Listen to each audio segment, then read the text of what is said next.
creating clarity and with flow engineering.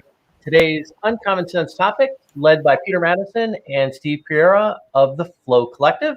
I'm Joshua Barnes. Welcome to today's episode. And as always, I'm joined by Steve Tendon and now Shalloway. Steve, would you like to introduce yourself? Hello, friends of Furby. I am the Managing Director of Team Flow Consulting, and there I am, thinking about flow all the time. But I know that this evening I will get some help with that. We have Peter and Steve from the Flow Collective, so this will be really interesting. Al? Well, I'm Al Shalloway, Director of Thought Leadership Agile at Scale Programs at the PMI. And this is particularly of interest to me because our organization-wide level workshop, the Discipline Agile Value Stream Consultant workshop, as you might guess, is about the value stream. We're also creating a short workshop on value stream management just so executives understand it. So this should be very useful in general, and I'm interested to see Peter's own perspective. Okay, over to me. Yeah, so I'm Peter Maddison. I'm a consultant and managing partner at a consultancy called Zodiac. We spend a lot of time with organizations helping them work out not only where the value streams are, but how to apply this logic and this understanding and this method to the way that they manage their business operations and how they execute. So yeah, that's a little bit about me. So, and with that, why don't you lead us right into the discussion? Sure. So I believe one of the main things we were going to talk about today is the flow engineering practice that is something that Steve and I have been working on for the last year or so, and it's something that came out of some work we did with a community that we started called the Flow Collective. We started this last year, largely because we were in a lot of conversations about agile and DevOps, and there's lots of communities for that, but we found we didn't have anywhere we could go and have specific conversations about flow and how work and how value streams work within organizations. So we said, well, we'll start our own community and start our own set of conversations around that. So I believe we have a slide that I can walk through if you want to bring it up. So this is a breakdown of the core of what flow engineering is about, and it's really a set of 4 mapping exercises where we're decomposing sort of value stream mapping, and there's 4 stages to this. And the first stage of this is around what we call outcome mapping, where we look at what are the outcomes you want. We spend a lot of time focusing on how we properly created the problem statements. Do we really deeply understand what the organizational outcomes are, and are we creating alignment around that? We then take that and use that as context to do the value stream mapping. So if we've also found that by doing the outcome mapping first, so beginning with the end in mind really helps when organizations haven't necessarily identified where their value streams are or what it is they should be focusing on. By starting with the outcomes, it really helps you start to know where to look with respect to starting to map out the value streams. So we then conduct value stream mapping exercises and help organizations understand that aspect of what they're doing. We then follow that up with dependency mapping, so looking at what's external to the value streams that's impacting it, what else is happening both in the organization and outside of the organization that's impacting the value stream and might change the behaviors within it. And then finally we look at where are the capability gaps. Do you have the systems and the skills and the resources and the capabilities to be able to actually execute and do the things that you need to be able to do? And we found by doing them in this order that creates a lot of opportunity to feed the information from one into the next and into the next, because by looking at it from an outcomes perspective, that helps guide our value stream mapping, which helps guide the dependency mapping, because now we have an idea of what the things that might have to depend on them are, and then that guides the capabilities, because then we can start to look at what do we need in order to make any actions that have come out of this work. And then as we go along through this process, we identify actions, we identify things that we're going to do, and so we bring that into what we call a flow roadmap, or a roadmap of things that we can do to help improve the way that work flows through the system. So, and that's it in a nutshell. So, from a flow engineering perspective. Peter, I have a question for you. Could you pull that slide back up? And when you talk about break down your outcome, how specific are you getting? Are you mostly figuring out, like, a capability or who has to do it? Just say a little more about that. Okay, so from an outcome mapping perspective, we typically start with helping them define the North Star. So, and often, I mean, from a consulting perspective, there's always the it depends answer, but it's helping them with how well do you understand what the problems you're looking at, helping them ask questions about where do you want to be and what would that look like, how can you tell that you've got there, and then using that as a frame to start defining, well, what's going to stop you getting there, what are the obstacles and what are the things that you'd rather have instead, so getting you to what are the outcomes you would like to see, and then we help sort of prioritize those pieces as well. Is it fair to say what you're talking about is what's the value proposition? Or is that a simplification of it? It is. We're going a little fine. It is the value proposition. It's a little finer grained in that it's specifically around what would you see when you were successful. So yeah. Okay, good. I like it. I was actually just trying to relate to how I do it. And to be candid, I like this a little better. So that's why I was asking. I said, no, this seems about what I'm doing, but a little bit better refined. I like it. That's just why I was asking. And so I have a question. On your last part there, creating your how roadmap, what would that maybe not typically look like, but how could that look as far as where you might be focusing first? Or one of the things that we've talked about on previous sessions is having, an improvement backlog that has a plan to implement that versus sort of a step-by-step sort of roadmap. Yeah, and I'm not a huge fan of a roadmap as a word because it often leads people down an entirely different direction. So when I think of a roadmap, I think more about from a real options type perspective, like how can I get enough information to understand the decision that I'm going to need to be able to make?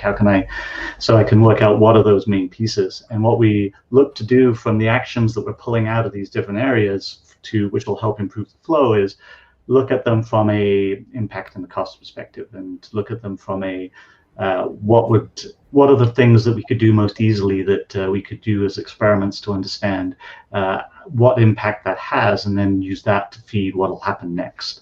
So it's really a prioritized list, if you like, of areas where we could focus. Some of those are going to be very much aspirational in nature, that they would happen as a consequence of many other smaller actions, and they may not necessarily happen the way we initially envisaged to start with. Peter, I like the term you're using of flow engineering, but it puts the bar pretty high. And I just saw we have here in the audience, we have our friend Tom Gill, who was with us a couple of weeks ago, and I'm sure he would ask, if it is engineering, where are the numbers? What are you quantifying? What are you measuring? Yes, and that was going through my head too when I saw his name flash by there as well. Because I really enjoyed that episode as well. It's a great discussion. We are quantifying things once we start to get into the value streams. We start to pull out, first of all, anecdotal qualitative data in the sense of asking the questions of what people see, but then as we dig in, we can start to pull in more actual quantitative data as to what that might look like. When we're looking at the outcomes, we'll look to quantify how will you know you've actually achieved that outcome, and start to put some numbers around that to say, hey, what would that look like? And I think it says LinkedIn user, but I think this might actually be Tom. It is. Is it? Okay. Tom, yeah. Do outcomes include multiple quality values quantified, such as security and usability? Yes, very, very much so. So there's when we're defining them from an outcome level, it quite depends on what those are and at the level in the organization that we're doing this. Because sometimes we get asked to come in and do this within a subset of an organization, not across the whole organization. So within that, we're able to go much deeper because it's easier to get to some concrete values, especially if we're looking at say an individual software delivery project, and they're making assumptions that even though they're considering the system to start at the end of sales and marketing, we're not considering the system to have consisted of all the things that may have happened to lead up to that point. And it can take some time and effort to get them to an understanding that a lot of these things that happened before this point also impact what you need to do as an entire organization. But we can still make use of this as a process to help define what those values are. And then when we're defining outcomes there, then we definitely start to quantify what are we looking for from a security and a usability perspective. Have we made sure that we've captured those and that we're including those in the actions that we need to take, so we have an understanding of are we actually getting to the outcomes that we wanted. So I've got a question on the kind of the middle step there. You've got your map your dependencies, and I think when you were covering this, it was your external dependencies, the dependencies external to the value stream. Can you give some examples as far as are those being identified and you're accommodating them, or you're also finding throughout maybe again what would be in the roadmap how we can eliminate those dependencies or bring them into the value stream if that's possible to not have as much coordination we need to do. Yes, so there's so it's almost both in a way. So there's one part of it is identifying what are the any regulatory requirements or external things that are external that we may not have been able to capture in our initial mapping exercises of how work is occurring, because they sometimes, especially I've found in organizations when we're going through this, it may not necessarily be visible to the people who are actually conducting that work. And so until we take it broader and look at where are the other things that might be impacting this, we may not capture them necessarily. Then we look at how can we decouple those from the actual execution of the work, or bring them into the execution of the value stream if those are the appropriate things to do. And those might be actions that we identify in that stage of going through this. And so then there's various ways you can do that, of course. So. See, it looks like if we can get Chris Trotter's question up. Could you elaborate on the application of this tactical versus strategic? Where does it work best? What timelines work best? Where should you avoid it?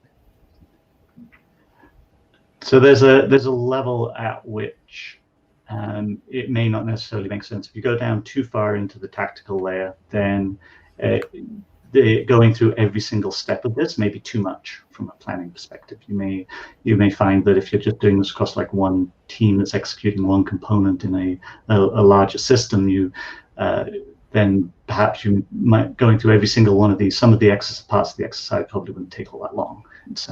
Whereas it works better when you go up higher in the organization. Most of the exercises I've run this process through have been in that sort of mid part of the organization, through that middle management tier, where you've got enough influence over enough of the end-to-end value stream that they're getting insights which allow them to start to make decisions from a pure execution perspective. All right, it looks like Tom's got a request. He says, good, I want to see more detailed examples. We see now, because this was an image, I'd have to take a lot of pictures.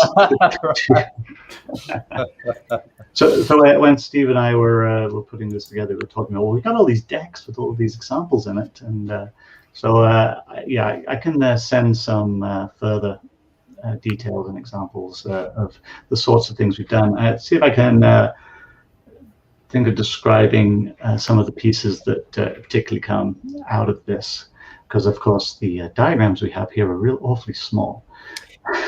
They are. We could make it, I think, if we can see if we can make this bigger, but it takes us out of the feed and doesn't really gain too much. So, I mean, the value stream mapping ones, this is a fairly typical way of doing this. We're looking at that sequential set of activities. We're looking at how much time is spent in every single one of those areas. We're doing a time diagnostic of that end-to-end process, and identifying and capturing where are the main points of where we think there might be some things to dig deeper and understand what's occurring within that process and practice. Within the outcomes mapping, that one we do in a few different ways.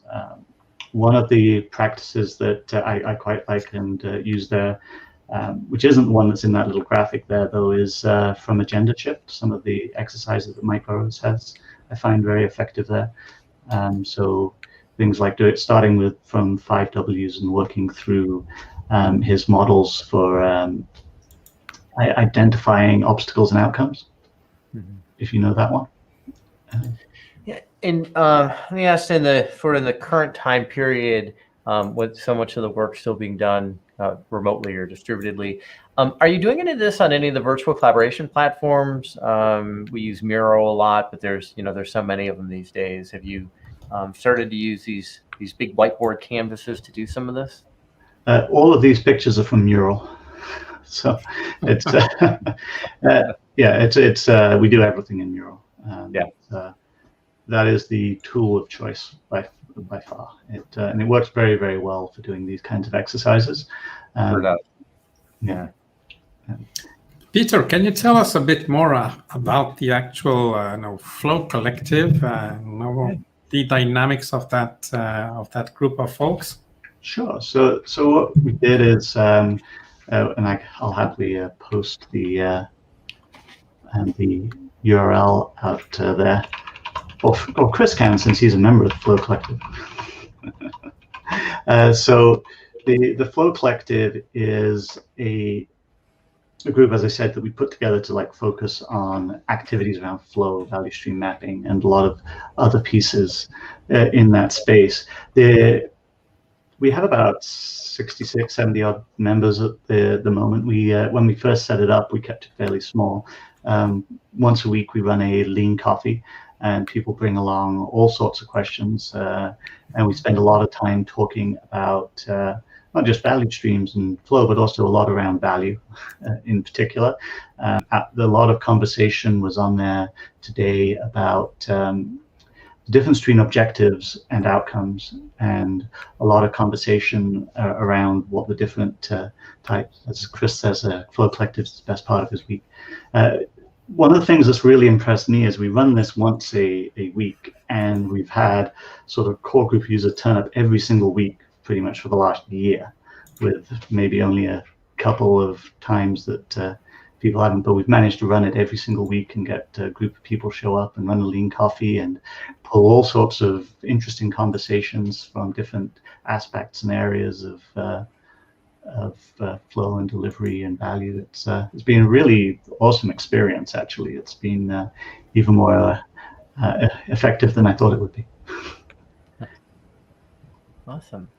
Yeah, the one meeting we never want to end. It's we always get to we start at 5 and we always get to 6, and then we're always running out of time because there's more topics to continue on. So I have a few other questions. Zaya Hassan asks, are you using OKRs to break down the outcomes or something else?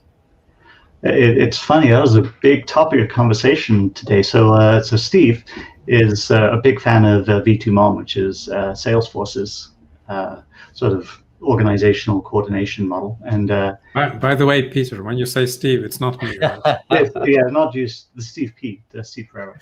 And so this was a topic that came up around the differences between OKRs and V2MOM, and because we have a number of these different models for structuring alignment across organizations, and OKRs is the favorite du jour, I guess. It's the one that people like a lot at the moment, and it's also one that I see a lot of people struggling to do well and to get right.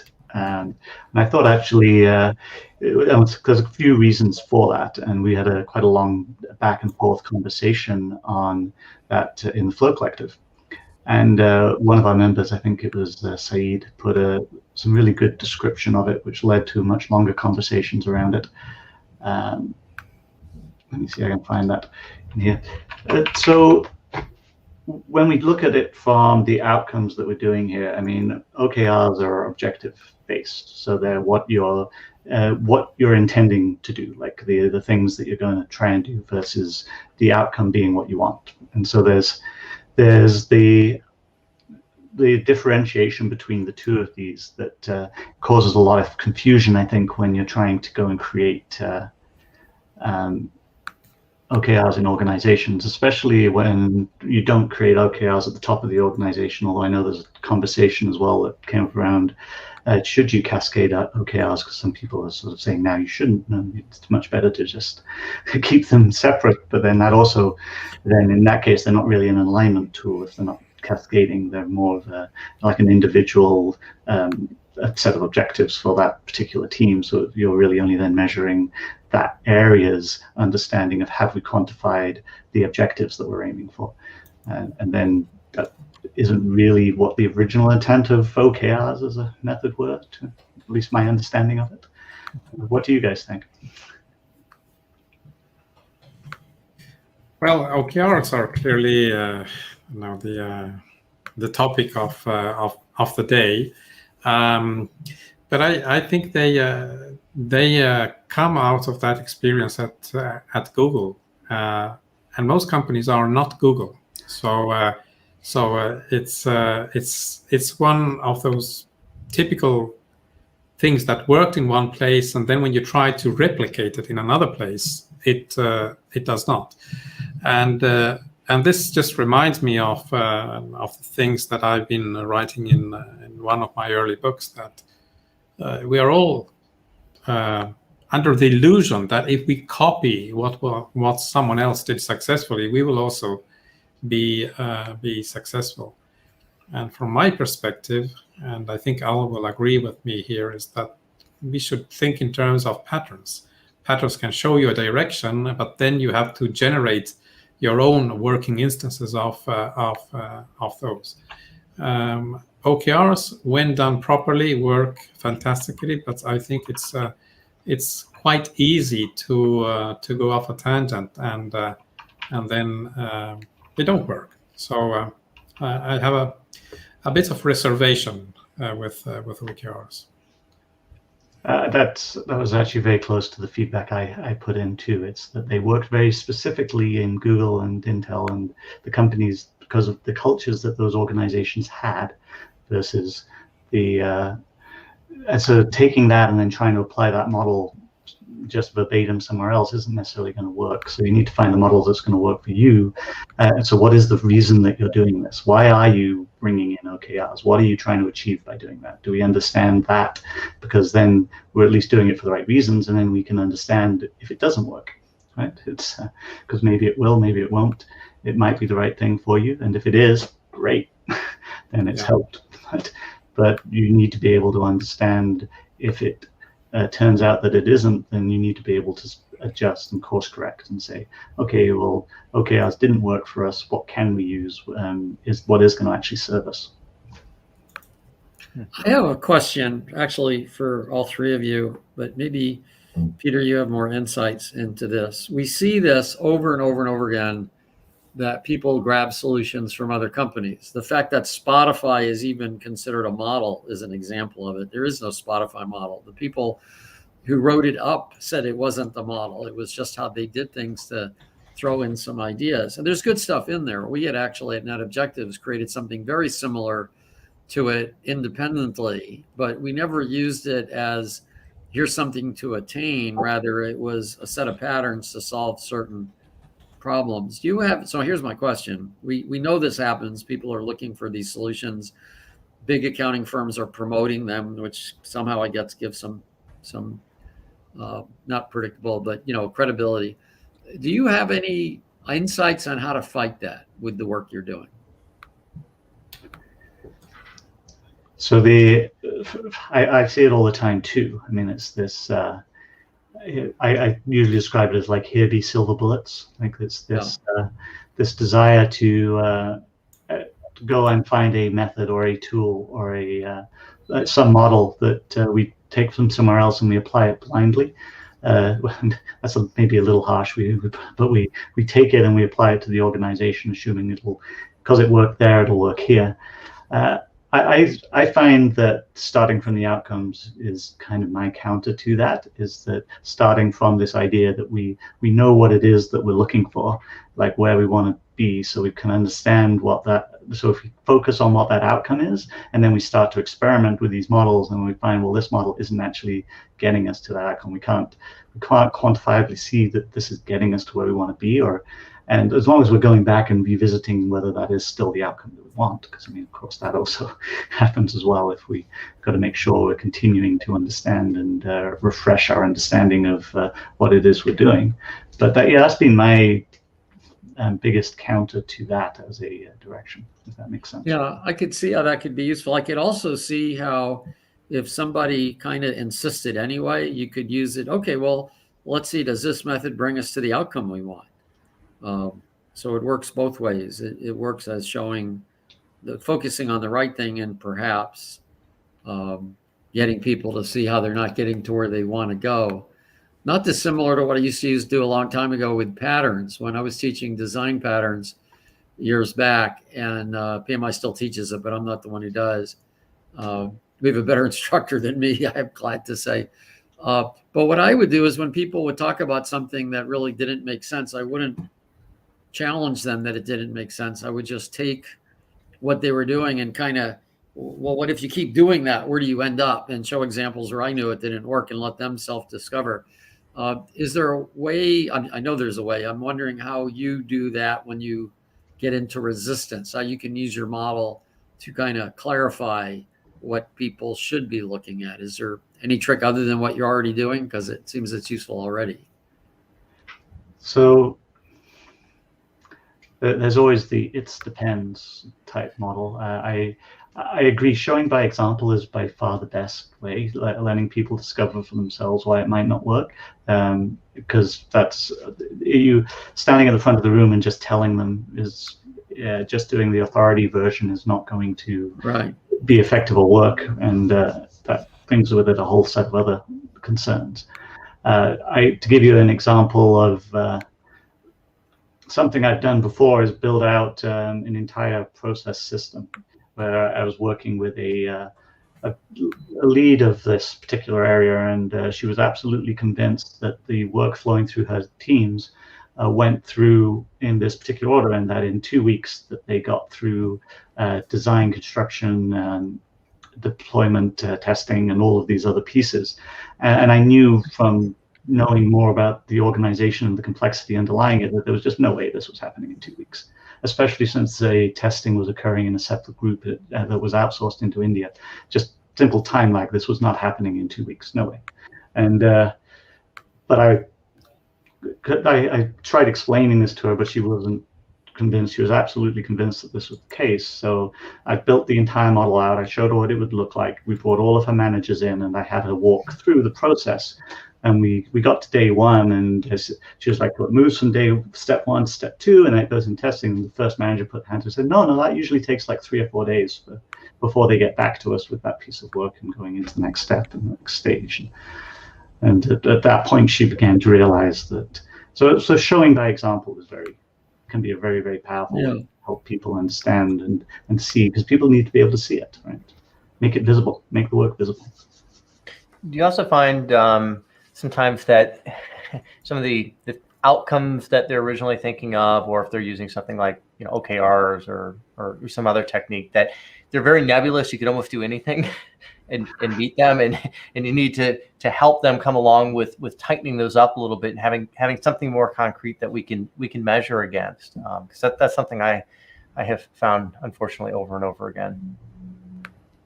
Yeah, I've seen that a lot as well. It's where it's some vague set of outcomes. We want to be faster. It's like, well, define faster. How? What is faster? Faster than what? Faster than who? What exactly? We want to improve our customers' experience. Okay. Okay. Yeah. That brings up another whole set of arguments around, well, maybe we could improve your customers' experience by just turning your site off, and then they'd be much better. They wouldn't have your service. Maybe they would be happier. Like, sometimes completely, what do you want to call that? Perverse examples can be very powerful in demonstrating that, with the way that you're thinking of this, maybe some different perspectives might help. Like we need to tighten this up, though. We need to think about what are we actually going to measure against. Another common one I've seen is people not measuring the baseline and refusing to spend the time to do it because it's too expensive. That's a very common one. I've been brought into enough large-scale engagements where they're like 6 months, 9 months, a year into it, and they're saying, yeah, help us show how much we've improved. And it's like, yeah, okay, where's your baseline? Well, we never measured it. Well, all I can tell you is where you are now. Everything else is going to be anecdotal. We can't tell where you were back then. It's highly unlikely we'll be able to accurately pull any kind of information out. So getting to some kind of understanding there is going to be very tricky. So looks like we have a few other questions that have kind of piled up here. So Leon asks, having experience with value stream management in SAFe, can you share if your approach goes a bit deeper to drive outcomes versus process? I would say yes, definitely. Well, that's partly because I'm such a huge fan of SAFe, obviously, and I can say that from experience, having done several of the roles in implementing SAFe and being involved from everything from an RTE and all sorts of other pieces. And yeah, it was an experience being a team member in an RTE and doing some of those pieces. Yes, I would say that what we're doing here is, because we're deconstructing things and focusing from an outcomes basis, we keep the process fairly lightweight, so that we're very collaborative in nature. We like to talk about it in terms of the mapping being more valuable than the map. That we're thinking about this from the coming together and collaborating on creating that understanding is far more powerful than the actual thing that you get out at the end, which is going to be a piece in time. It has value, but it's very point in time value versus the more longer lasting value of the conversation that got created by the process of creating it. All right, looks like we have another one here from Bill. Can you talk a little bit about how you categorize dependencies? I'm thinking synchronous, internal versus external, and other ways you look at classifying or categorizing. So yes, so we do classify them based on that, and we do generally looking for different types of grouping. So the way that we do that exercise is we divide the board up, and then we say, well, what do you see as the external things that might influence it, and bring up examples of things like regulation or compliance or areas like that. Then we look at what about other groups within your organization that might impact it, that might be causing impact to your process. Then we look at what about other technical systems that might be interacting with yours that you might depend on and what those impacts might be. And then once we've done that, and we've started to capture those types of dependencies, we then look at them and pull them out and categorize them into, so which of these are direct dependencies that we need to make sure that we take care of, which ones of them are continuous in nature, so they're always impacting our value streams, which ones of them are intermittent, or which we can decouple more easily perhaps, and what other then we can start the conversation around what we can do to decouple them from the system. Does that make sense? Yeah, another question I have here is, I go back to the flow engineering part, because oftentimes engineering seems to be at odds with agile and agility. So your way of like helping companies with looking at your diagram there, how adaptive is it? How dynamic is it?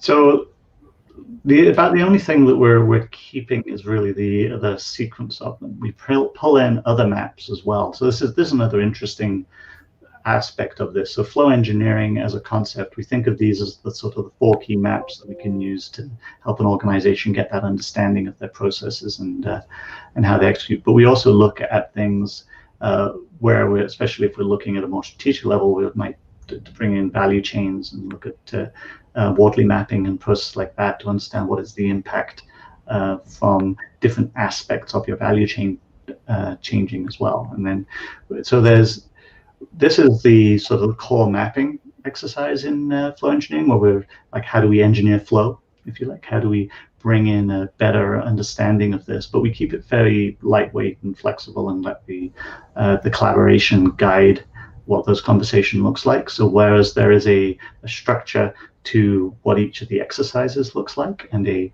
structure to the flow that we do this in to where we're looking to get to, the actual pieces inside of it we keep fairly lightweight and flexible and adaptable to what the needs of the organization are. And in your box there with measure your value stream, what exactly are you measuring? We're doing a time diagnostic there, right? So we're looking at how much time do things spend waiting, how much time do things spend in work. And so that's the primary measures that we're doing there, and then we use that to calculate typical value stream type metrics as well. So lead time.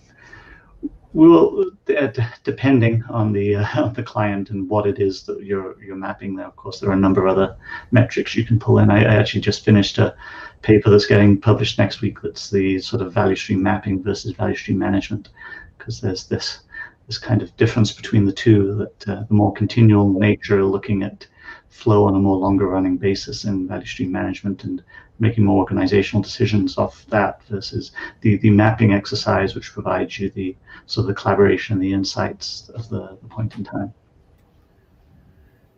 I have a question for you, because you made a comment that kind of surprised me when you said you love working with SAFe. Now, I can apply Flex, with the basis of our Discipline Agile Value Stream Consultant on top of SAFe to be extremely effective. Because it makes explicit what the value stream is in SAFe, which is most people don't ever see it because you can't see it from the big picture. It's kind of like you have to know what it is to go into it, and then you can apply it.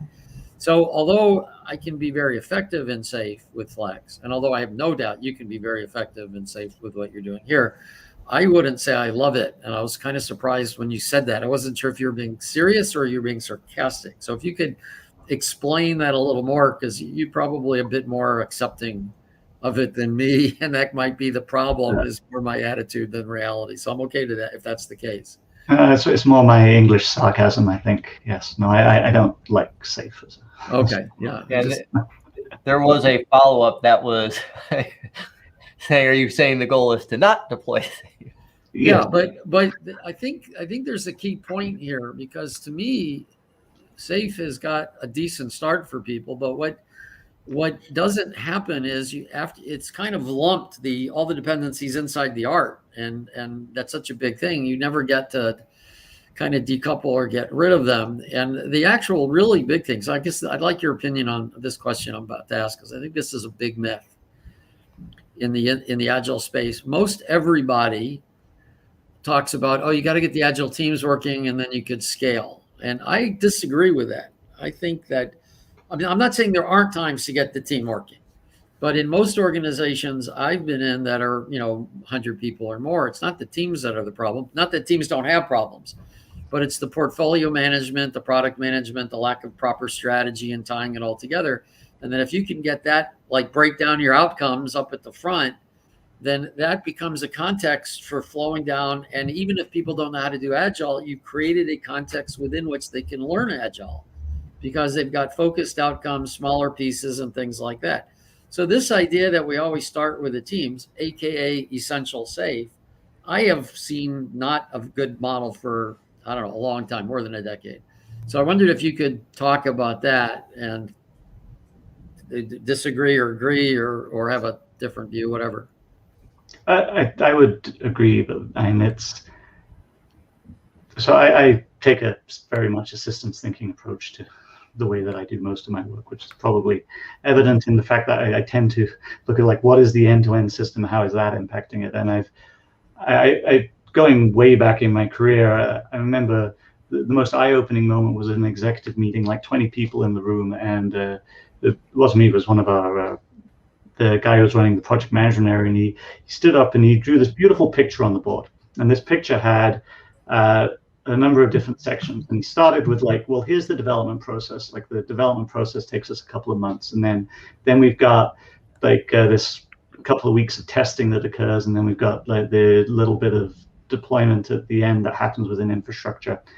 And then right over here on this side, we've got about the 6 to 9 months that it takes us to actually make a decision about whether we're even going to start doing any work. And so why are we focusing all of our time and effort on trying to work out how to like introduce agile into teams to make these teams faster or better, or to be able to deliver more value here, when and spending no time working out why does it take us so long to get to the point where we even start trying to generate any value for the customers. So there's like looking at that end-to-end system, is critical. And I find that if you spend all of your time just focusing on this one piece without understanding what the context of the end-to-end system is, then you'll often end up optimizing in the wrong places. Why do you think that's such a hard message for people to get? I like how you said that. That's my experience as well. It's a part of it is they want to focus on the thing that they understand or where they see the pain point. So you've got to have, where I've seen it be effective, and I've had this argument, especially with folks in the Kanban space for some reason, but going up far enough in the organization that you've got sufficient breadth of influence to be able to start to do this in a large, complex organization. That if you're somebody who's basically the development manager, but you have no influence on things out of that, then you'll focus on things you can improve, which is just what you can see. You may not necessarily have the scope or to be able to go outside of that. So you can optimize what you see, but you don't have the breadth to go and optimize outside of that. That's one of the things. I'm curious, you brought up the Kanban folks. How was that? Well, I love Kanban as a model, and I prefer it over Scrum. So I mean, that's a love that I do. I do like Kanban as a model. I think it works very nicely in a lot of different circumstances, and is easier for organizations to bring in often than Scrum. But it depends on the problem that you're looking to solve, right? Very much so. As with what we were talking about earlier, it's that is this going to serve me for the outcomes that I'm looking for? Is it the right model for me? And so I find that so that conversation was around, can you map out a part of this? And they were insisting I needed to have that they could just do a part of the system without looking at the things outside of it. And I said, well, you need to have an understanding of what outside of the system too. So it was a very specific conversation, I think. You know, I'm so glad you said that, because I hear so many complexity theorists say that systems thinking is a closed system and doesn't consider things outside of that. And I've always considered that nonsense. I don't know where that comes from, but obviously you do as well. I mean, it's the whole system. It's not just the system. It's what it interacts with is the system. It's systems and within systems. But anyway, I've asked enough questions for now.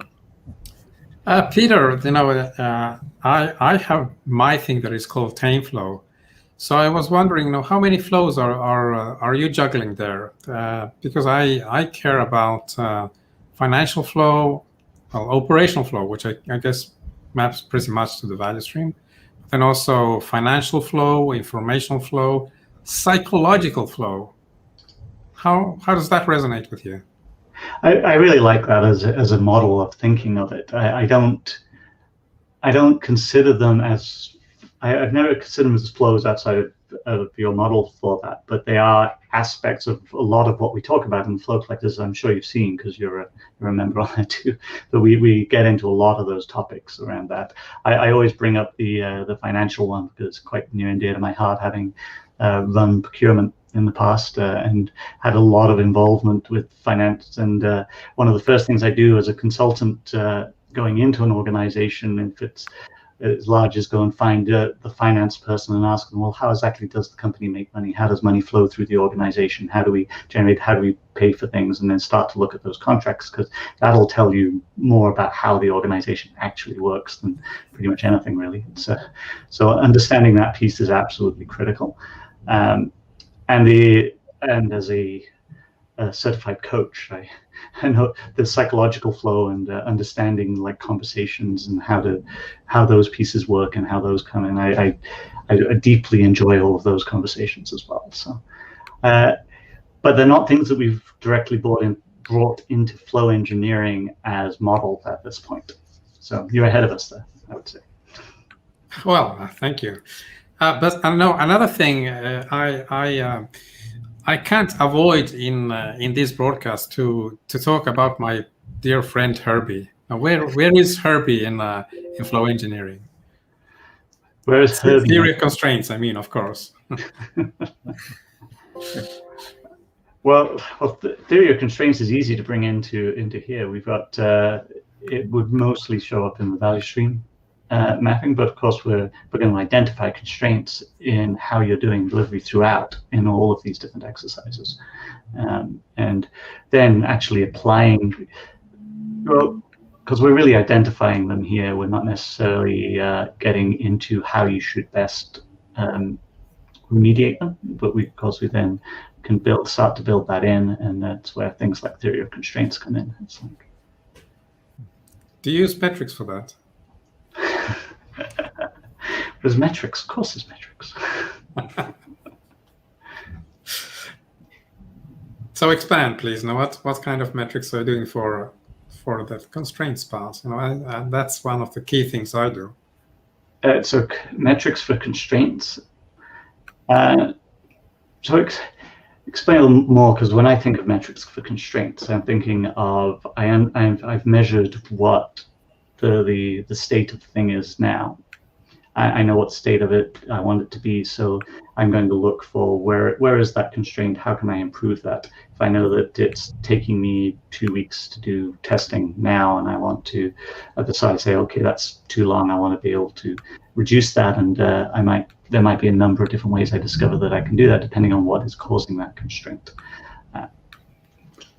Okay, well, maybe your perspective is not quite TOC-like, because I understand you're looking at, like, say, limiting factors rather than constraints or impediments, if you wish.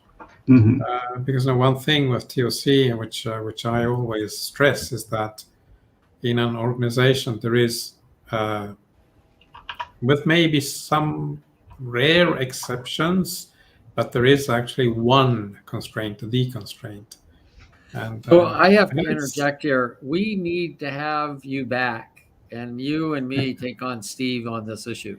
Yes. Well, because I'm not saying he's wrong, but it's not how I think about it. And I would like to learn something, and it'd be great to have 3 of us. So, okay, gang up against me. Come on. Yeah, absolutely.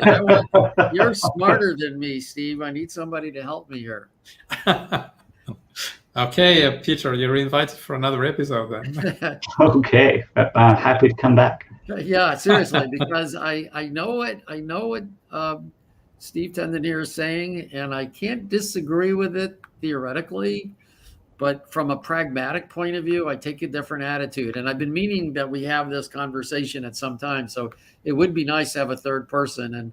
And of course, Joshua, you're of course welcome to jump in, but I think this has been an issue for Steve Tendon and I for a while that I have mentioned months ago. And Peter, you'd be just great to have you in on this too. For sure, happy to. Yeah, okay, well, in a few weeks we'll have you back. I think that would be great. I just think it would be a lot of fun and useful.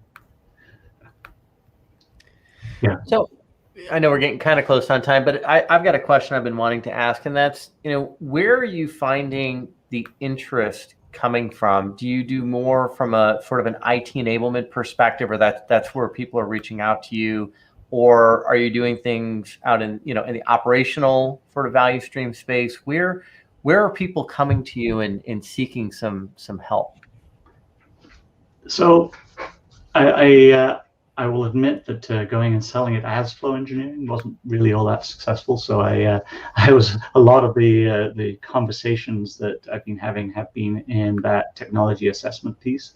A lot of the space that I play in is, for example, looking at service management streams. How are we managing that? Looking at this from a IT operations perspective, and how do we properly map out the value streams? How does work flow through those systems, as well as software delivery? So doing this with companies that develop and deploy software into other companies is an example where I've applied this quite successfully to identify where their complaints are, where they should focus, what they need to build, and those kind of things.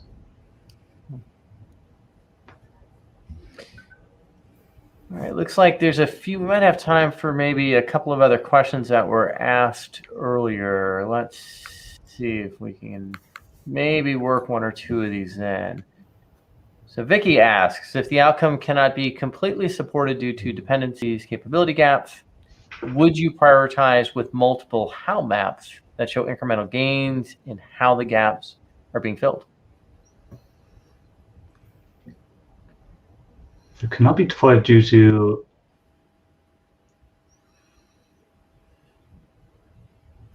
yes. Well, it wouldn't be. So the way I would look at this, it wouldn't be multiple how maps. It would be a map of what the hows are prioritizing, what things you're going to do. You might work out what hows you could take on, like what experiments are you going to run to be able to try and learn what you need to do in order to remove those dependencies, if they're less obvious. Right? Some dependencies and some things you'll discover are very, very easy to remove or change. If it's something simple like you've got handoffs that shouldn't be occurring, or work that's being delayed for reasons that it shouldn't, or you've got an overload of work in progress that you can start to attack, those kind of things are much easier to identify and address.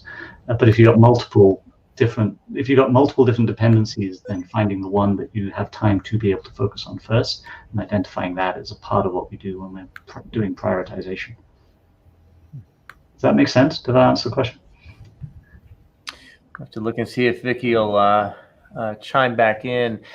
So you said, there might be some things that are more straightforward, more easy, or more just you can remove them or work on them. What are some of the things that you look at as you're identifying dependencies, you're identifying improvement opportunities?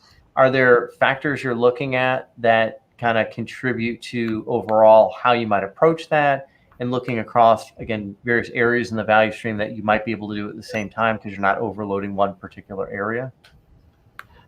There is an element of, especially if I'm doing this in technology where I've got a certain amount of experience, that there's things that I look for and I know that are almost certainly going to be there. Like if somebody's trying to do automated testing, but they haven't worked out how to do their automated deployments of environments, or they've got poor data management practices, and then we looking at how do we improve those, because we know that's going to be a knock-on constraint for their other pieces. So especially in areas like that, where it's nearly always the case that there are test automation problems. It's amazing how many people trip up over testing. It seems to be the #1 cause of delays in any software delivery endeavor. How do you, what you said about testing struck a nerve. I agree with it. How do you try to address that with the work you do with the value stream? Because I do it by talking about short feedback cycles, but I wonder if you do something different. No, we do the same thing. It's so what we're saying is we talk about, well, you want to make this feedback shorter, because then that's going to help us understand. And if we want to make smaller deliveries so that we can test it more easily, so we're not doing such massive amounts of change, and then talking to them about, well, what we really want to see is when that part of the value stream is exercising, that should be happening in minutes, not in weeks. So. Yeah. Okay. All right. Well, the time just always flies completely buy on these. And I'll say, Peter, thanks a lot for being here. Sounds like with the open invitation, we'll have to figure out how to get you back and also get the other Steve in as well. So it might, Steve, you might need to bring some, Steve T, you might need to bring some reinforcements. No. Oh, yeah, sure. We'll. He's smart enough for two of us. Not just okay. teasing. So I'll you want to have the advantage here? Okay, I'm looking. I'll give you that for a long time, Steve. Okay, let's do that. But I'm just teasing. Of course, you can bring somebody in. So, and I think the topic that we've selected for next week, Al, was yours as far as how to approach changing the mindset of people. Not quite, but that's related. Or maybe that was, and I've had a different idea in the last few days. I've been having a lot of interesting people contact me, some very senior people. Some I can't name because it's kind of confidential what they're thinking of doing. Some of them are pretty well known as being outside of the agile space, but there's time to just break with agile and say what really needs to happen from an engineering point of view.